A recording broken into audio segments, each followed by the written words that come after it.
What's up, everybody? Welcome to Wolverine State Sports Talk. I know it's been a while, but I've got to talk about the Detroit Pistons. We have a lot going on with them. First off, winning 3 of the last 4 games, great sign for the future, especially since, Griffin hasn't been a big part of the team since we traded Derrick Rose. It's pretty much just the young guys carrying the load, and they're doing a great job. So hopefully they can keep that up. And I'm really excited about a lot of these guys moving forward. We got a lot of very, very young talent that's only going to get better and is going to be on our team for a while. So kudos to them. But the real big thing I want to talk about is Blake Griffin. So Griffin will be sitting the next few games. So the Pistons can either look for a trade or they can look to buy out his contract. And personally, I think it's the right thing to do. You look at the fact that his contract is about $38 million this year, $38 million next year. It's just not worth it at this point.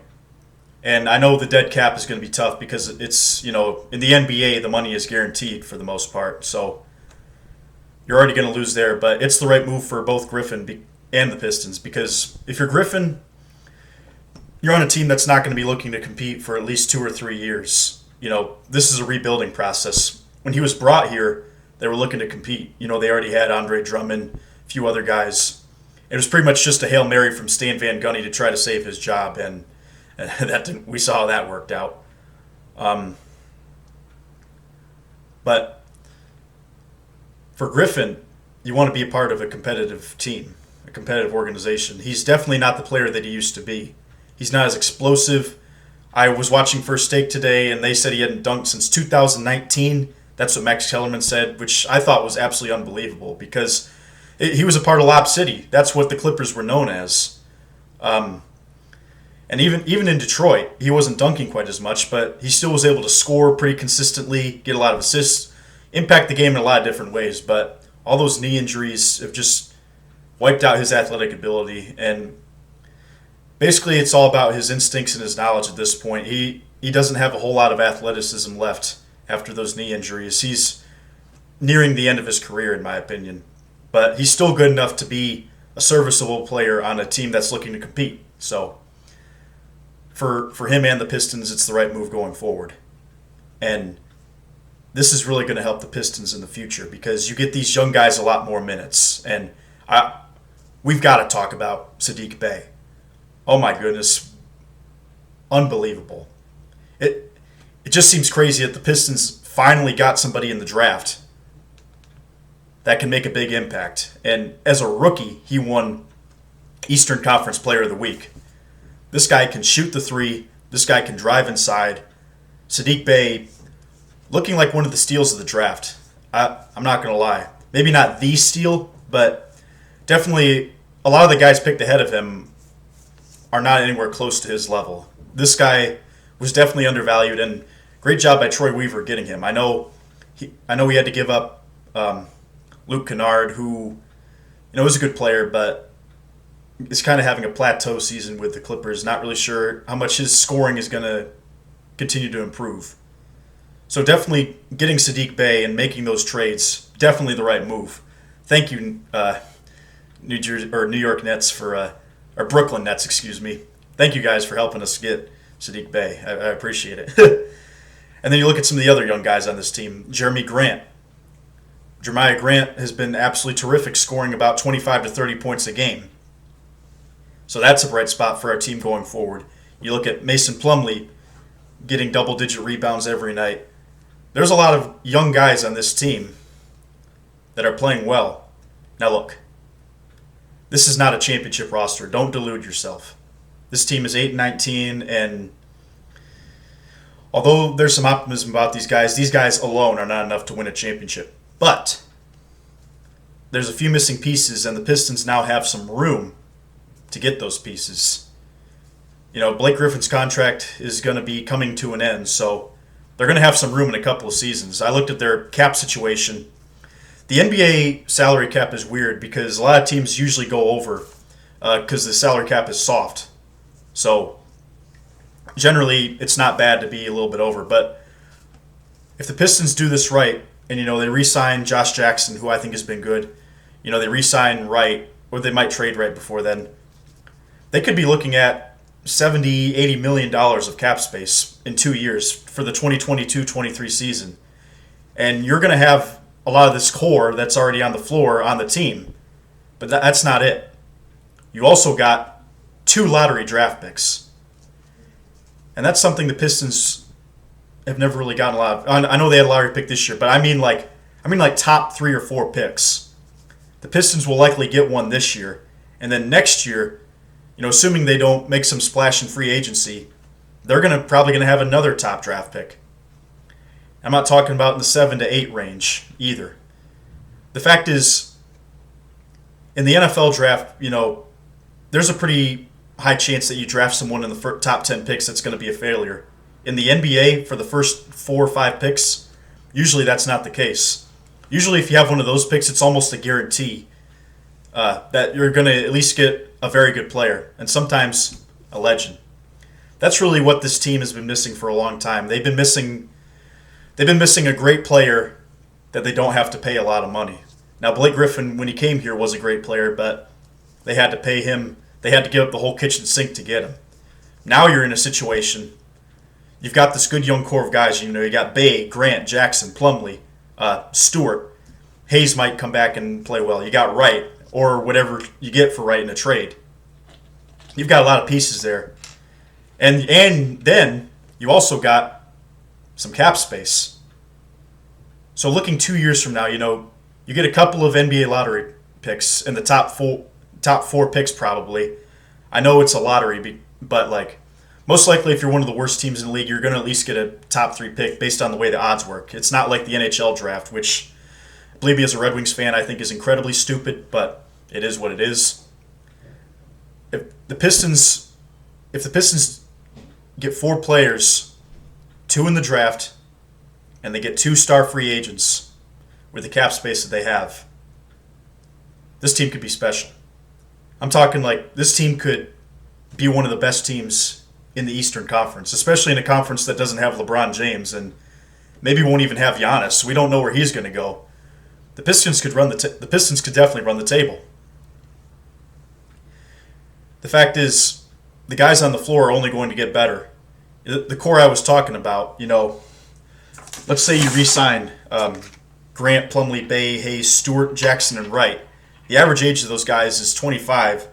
You only got a couple of guys going into their 30s. You have right there. You already have your role players. Now you just need your stars, and maybe you could consider Grant a star based on the way he's playing. And he's just a blossoming flower. All these guys are starting to blossom, but Grant is looking really, really pretty on the floor. I'm trying to put that the best way possible, but he's just looking like he's hitting his peak, like he's hitting his prime. And he's got probably about 3 or 4 years left of producing at that level. So you get to the point, it's the 2022 draft. You got all these guys. You already have a lottery pick from the year before and then a lottery pick from this year. You go ahead, use the remaining cap space you have, get a couple of free agents. Maybe you get John Wall if Kelly Hayes isn't playing up to par. Maybe you get Kevin Durant. Maybe you get Russell Westbrook. You get somebody that's going to be up for Troy Weaver to determine. I know Troy Weaver has a great relationship with Russell Westbrook because he encouraged the Thunder to draft him. But if the Pistons get those things right, this team could be special. You don't have Blake Griffin, a guy whose knees have been really bad, who just isn't producing as well as he used to be. You don't have, I hate to say it like this because I really like Blake Griffin as a person, but unfortunately I think we all can agree he was a liability the last couple of years just based off of his production.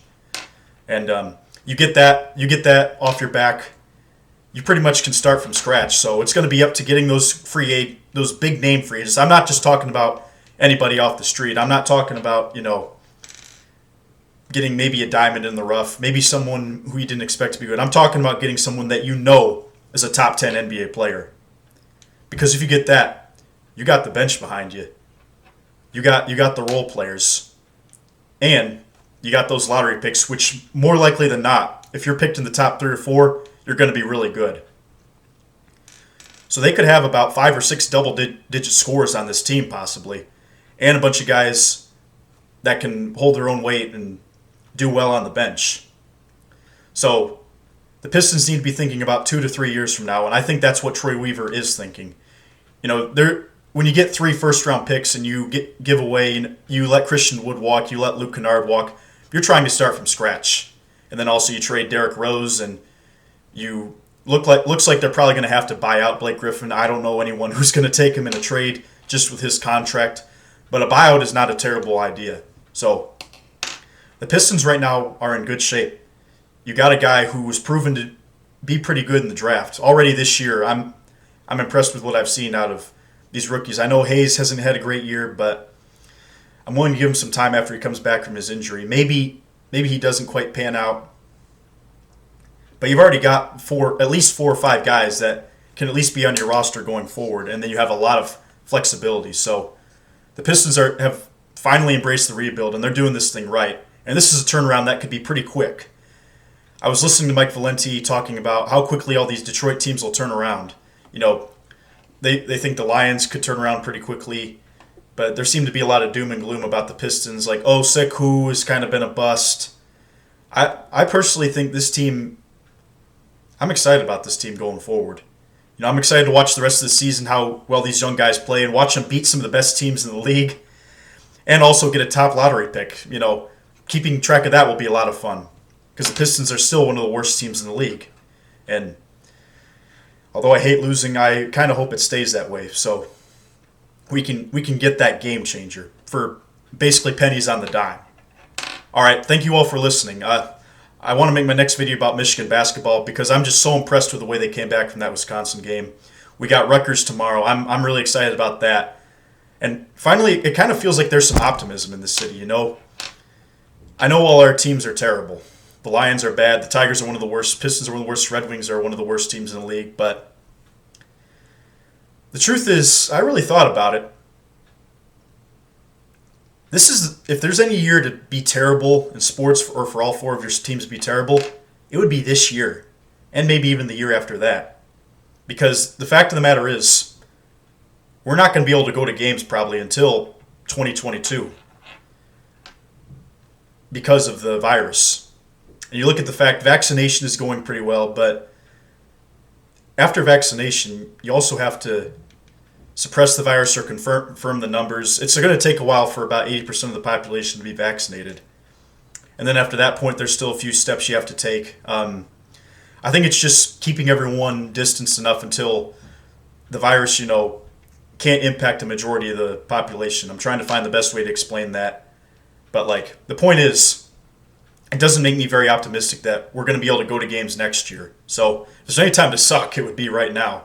And then right when we can get back into the stands, the Pistons are looking at a team that could potentially be one of the best in the East if they make the right moves. You got the Detroit Lions, who have hired a great coaching staff, already have some pretty good players, and are going to have tons of draft capital.